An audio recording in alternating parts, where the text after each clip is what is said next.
ka një në përgjithësi është folur, nuk është bërë një lajm i mirëfillt, nuk ka një aprofondiment, një thellësim që të kuptojmë Ministria e Kulturës apo e mjedisit apo nuk e di kush merret, si vepron me plazhet shqiptare. Që plazhi i Kakomest këtë që 22 vjet i mbyllur në vetvete është një çmenduri. Që është hapur tash, është e jashtëzakonshme. Por në plazhet e tjera thuhet që mund vendosen tarifa.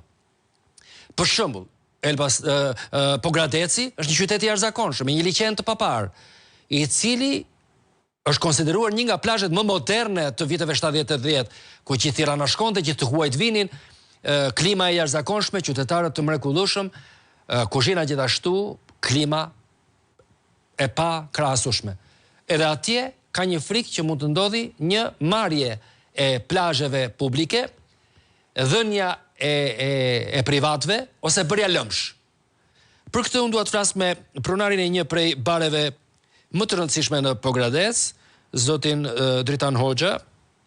Çojmë nëse e kemi në lidhje. Ndërkohë regjia po tregon, regjia ne e kthejmë edhe një herë, po tregon kanionin e Erzenit, i cili është zhdukur sepse uji atje është futur në për tuba të mëdhenj. Çfarë duhet të ndodh që njerëzit të shkojnë atje dhe ta ndërpresin punimin?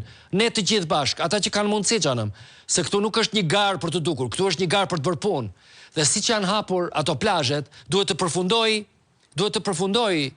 të ndalohet, të shpëtohet, aq sa mund të shpëtohet, bile të rikthehet situata në natyrisht, këto janë dhe ligjat e bënjës, për cilat nuk flet njeri, po bëjnë punim me ministria, ose kushdo qoftë që po bëjnë, dhe s'japin llogari.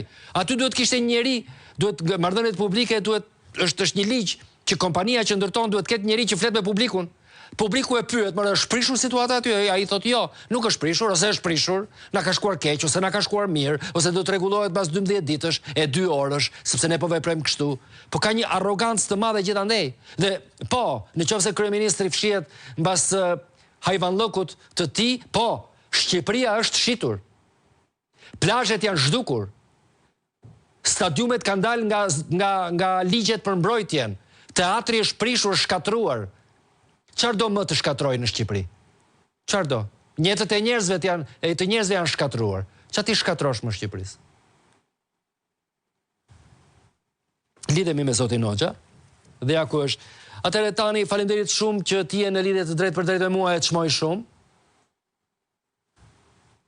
Faleminderit juve, Adi, që më thuat. Nuk e di pse nuk dëgjohet për momentin, nëse është e mundur regjia, ose ndoshta nuk e dëgjoj vetëm unë. Unë ju dëgjoj shumë mirë. Okej. Tani të dëgjoj tani. Përpara disa ditësh ti kishe bërë një si mund ta quaj unë atë, një thirrje për ndihmë të institucioneve lokale, por edhe atyre qendrore, sepse mu përball Sherlock Holmesit ishte bërë një ndarje artificiale, siç do gjithmonë në Shqipëri, që një pjesë ja japim një privati, nuk e dihet me çfarë procedurash dhe si, ndërsa për shqiptarët e zakonshëm, jo vetëm që janë pak zonat, po janë të pista, të qelbura, që nuk mirëmbahen dhe që aty nuk mund të bësh plazh realisht. Çfarë po ndodh? Ka ndonjë zhvillim? Shiko, unë bëra një denoncim publik, dola në emision, por si një oficer policie që jam në detyrë, unë i besoj institucioneve të mia. Dhe ju besoj fort. Është përgjigjur prefektja, të cilën gjej momente dhe ta falenderoj publikisht, Florinda Zegullaj, e cila ka mbështetur çështjen edhe kërkon nga Bashkia Pogradec rregullimin dhe sqarimin, ngritjen e grupi pune dhe verifikimin e të gjitha pikave që ajo ka vënë. Diçka shpresoj të rregullohet. Aty ka një problem të vogël, që në plazhin që ne kishim përpara, më dëgjoni? Të dëgjoj shumë mirë.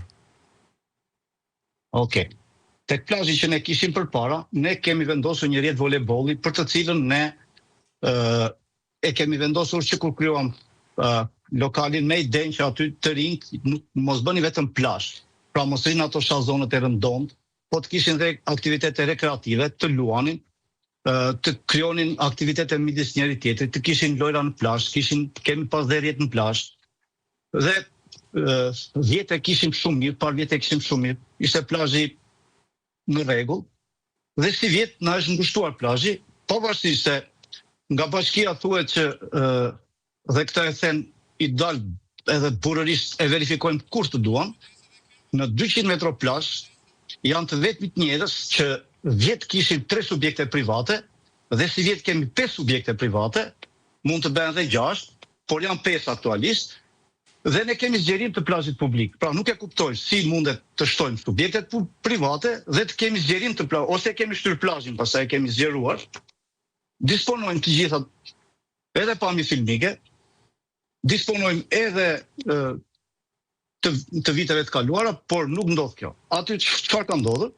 Kanë ardhur subjekte nga vende të ndryshme të Pogradecit dhe kanë bërë plazhin me idenë që kemi hotele, me idenë që kemi bujtina, me idenë që s'kemi asgjë, po ne jemi punonjës të bashkisë Pogradec dhe mund të zaptojmë zonë plazhi. Dhe këtë se them vetëm unë. Janë drejtuar agjencisë kombëtare të Bregdetit, nuk kam marrë përgjigje akoma, janë drejtuar agjencisë antikorrupsion, po presim përgjigje. Janë në pritje të këtyre institucioneve. Në përfundim, nuk e di se çfarë mund të themi në lidhje me aktualisht plazhet janë aty dhe fushën ne kemi mbajtur me atë, si të themi, është ngushtuar shumë dhe me aq sa është aty përpara, nga 11 metro na u zgjerua faktikisht, na vajti 18 metro fusha. Kaq është. Kaq është plazhi publik përpara shelokut, 18 metro. Pyetja e fundit që kam për ty tani është që ndërkohë në këtë operacion të jashtëzakonshëm të shtrirë në gjithë territorin e vendit ku mund të kush e ka mirë me qeverisjen e vendit të marë toka, zona, plazhe, me procedura relativisht dyshimta ose pa procedura fare, me mbështetje direkte ose ndoshta edhe pa mbështetje, se në momentin që ndodh një kaos ka gjithmonë një çmenduri të përgjithshme për të kapur çat kapur. Kjo ka qenë simboli një qeverisje të rilindjes deri tani. Do të duhet që të përveç ankesës të bëhet edhe një lloj kategorizimi, pra të ketë fakte, të katalogëzimi, le të themi, që gjithçka që ndodh atje të jetë verifikueshme. Kjo ka vlerë edhe për institucionet, të cilat për fat keq nuk e bëjnë më inspektimin në Shqipëri. Kështu që unë do të kisha dashur shumë që nëse ti do vësh re që aty do ketë një çmenduri tjetër të momentit, se kur bie vëmendja e përgjithshme, ti e di kush çohet për të zaptuar menjëherë, dhe kjo ka ndodhur. Unë dua që të na lajmërosh menjëherë, jo se kemi një fuqi të madhe, po ne duam ta themi. I dashur Adi, patjetër. Faleminderit për mbështetjen. Atëherë, siç u thash më sipër, jam një njerëz që ju besoj ligjeve, ju besoj procedurës, i besoj institucioneve. Kanë apo jo fuqi, kanë apo jo dëshirë është tjetër punë. Okay. Por nuk mund të duroj dot pjesën tjetër të padrejtësisë, në kuptimin që kur bëhet një padrejtësi, unë reflektoj, duke shprehur pak kënaqësinë time, edhe në anë shpresore, edhe në anë vizuale. Tani, përdesa një foto përbën sa 1000 fjalë, imagjino se ç'mund të bëhen videot. Natyrisht.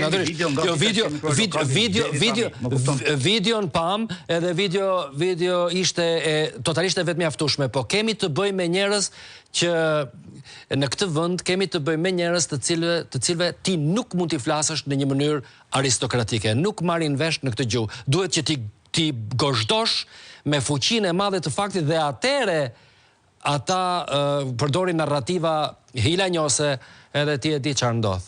Unë të falenderoj shumë që ti fole me mua sot.